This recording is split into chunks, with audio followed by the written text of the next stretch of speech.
I think the one that was really interesting, I did this at recently, I've done it several times at several events, but I'll say, okay, well, the third constraint, folks, is impatience. I'm curious. I'll ask this question before I even share it with them. I'll say, curious, by show of hands, who thinks you should be further ahead than you actually are?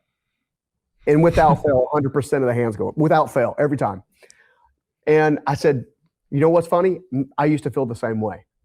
And that came down to impatience, right? Well, the opposite of impatience is not patience, it's presence.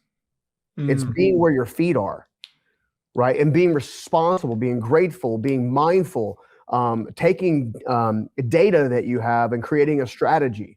You know, I know you do a lot of work with entrepreneurs and in entrepreneurial systems, and you know how important it is to try to remove self-triggering emotional responses from data you're actually looking at so you can make a really good decision. The problem is you can't do that unless you're literally present in the moment, present with your team, present with the data, right? It can learn to breathe through certain things, you know? And then you look at fear and insecurity. Like, I don't know about you, but I battled fear of success and fear of failure.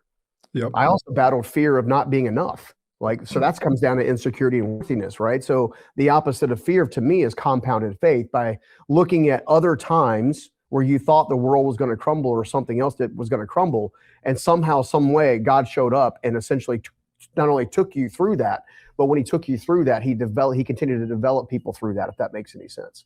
And then you look at insecurity, you know, and insecurity, when you're looking at insecurity, you're looking at, why do I feel like I need to compete, compare, or otherwise downplay who I am as a person rather than just being the authentic version of who I am? And, you know, you start looking at these constraints and all of a sudden you can start to breathe again, because now you got a place to go. You got a frame of reference. Yeah.